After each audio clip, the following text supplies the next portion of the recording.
the code that started the first spark. It began with a line of code that felt more like a whisper than a revolution. A digital idea, fragile and uncertain, yet powerful enough to challenge everything we believed about money. Most people ignored it. A few sensed something extraordinary forming in the dark. Today, that whisper echoes across markets, nations, and screens around the world. To understand how we arrived here, why millions trust invisible coins, and why governments scramble to respond, we need to trace the origins of the very first spark. Because long before cryptocurrency became a global phenomenon, it was an experiment built on frustration, hope, and a search for freedom. The story begins with problems so old we barely question it anymore. Traditional money, controlled by central authorities, moved slowly, expensively, and with layers of gatekeepers. Each gatekeeper demanded trust, and each moment of trust came with a cost. As technology accelerated, this system began to feel out of step with a world craving speed and autonomy. Early digital payment pioneers tried to solve this, but every attempt shared the same weakness. If someone controlled the ledger, the system could be manipulated. If no one controlled it, chaos reigned. It seemed impossible to create money without a central authority. And yet, in the deepest corners of the internet, someone was about to challenge that assumption. The reveal came quietly. A white paper published under a mysterious name offered a blueprint that looked almost too elegant to be real.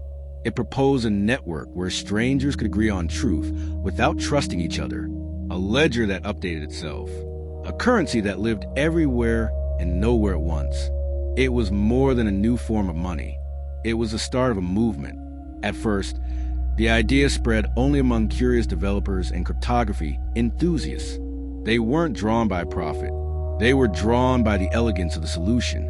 A system where consensus replaced authority felt like a breakthrough decades overdue. They studied the code line by line, searching for flaws, expecting to collapse under real-world pressure. But the deeper they looked, the more they realized how carefully each piece fit together, like a puzzle waiting for the world to notice. Yet excitement alone couldn't build a living network. A currency gains strength only when people use it, and in those early days, almost no one did. Transactions crawled by in tiny numbers, each one a small experiment testing whether the system could stand on its own. The miners kept working, unsure if their efforts meant anything. Blocks formed like slow-beating heartbeats, quiet but steady. Still, a question lingered. Could currency with no country, no backing, and no central power survive? Skeptics called it toy. Economists dismissed it as a temporary curiosity. Even supporters struggled to imagine a future where digital coins held real value. The price barely moved. The world barely stirred. But beneath the surface, something more important was forming.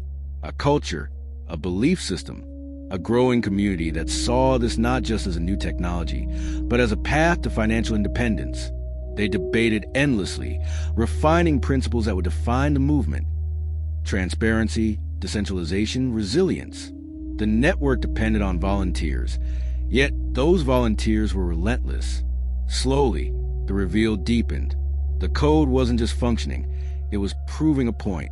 Transactions could be validated without banks. Ownership could be secured without institutions. For the first time, digital scarcity existed in a form that couldn't be forged or duplicated.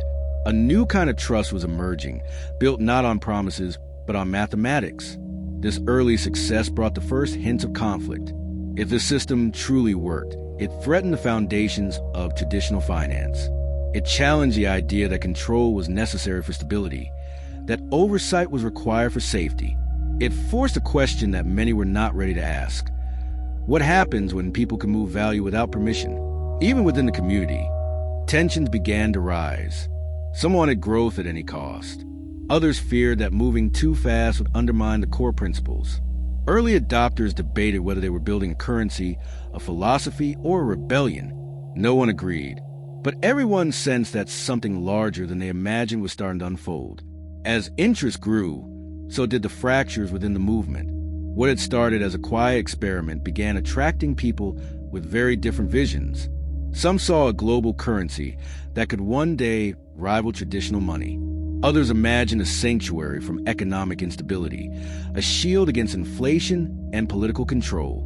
And then there were those who simply wanted to test the limits of a system that belonged to no one and everyone at once. With new voices came new pressures. The network, once small and predictable, began experiencing surges of activity. Blocks filled faster. Transactions took longer.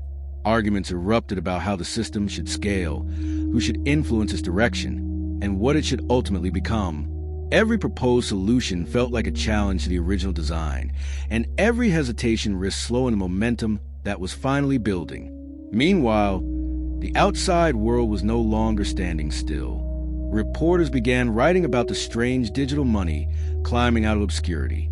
Forums buzzed with speculation.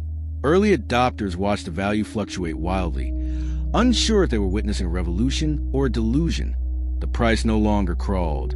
It leapt, dipped, and spun with a volatility that mirrored the uncertainty gripping the community itself. This volatility sparked an even deeper conflict. Purists insisted the movement should stay true to its roots.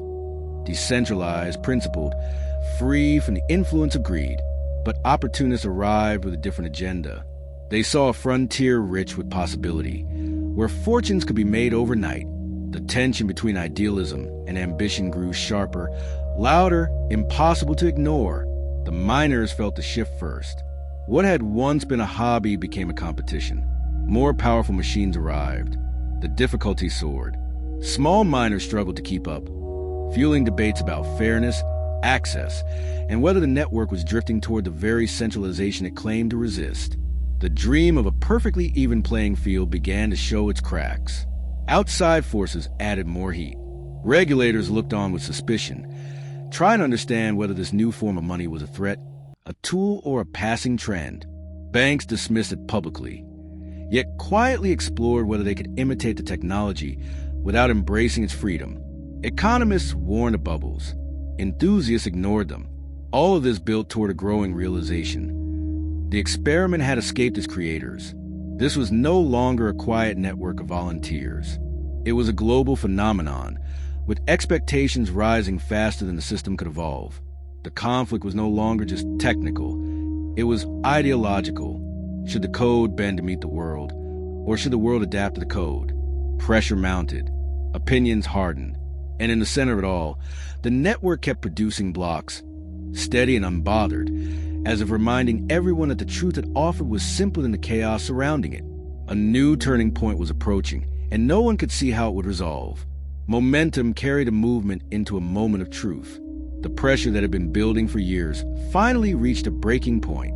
The community found itself staring at a hard question. Would the system remain a symbol of digital independence, or fracture under the weight of competing visions? The climax arrived quietly at first. A proposal surfaced that promised to solve the network's congestion. Supporters hailed it as the upgrade that would carry the system into the future. Critics warned it would compromise the foundational principles that made the currency unique. The debate grew fierce, reflecting not just technical disagreements, but deeper fears about the identity of the entire project. When the decision came, it landed with the force of a digital thunderbolt. The network moved forward, evolving into something both familiar and fundamentally changed. It survived the storm, but not without scars. Many early ideals were tested. Some held, others faded. Yet the currency endured, more resilient than anyone expected. In the aftermath, the significance became clear. This was more than a dispute about code or block sizes. It was a reminder that every revolution faces its moment of reckoning. Every new form of freedom is challenged by the very forces it seeks to escape, and every technological leap forces society to confront uncomfortable questions about power, trust, and control. The story of that first spark isn't just about a network finding its footing. It's about the birth of a new financial language and a future shaped by those bold enough to imagine alternatives. The lessons from those early conflicts echo today in every debate about digital money's purpose, risks, and promise. And as we watch new technologies rise, markets fluctuate, and governments attempt to catch up, we're left with a simple truth. The world is still trying to understand what that whisper in the code truly unleashed.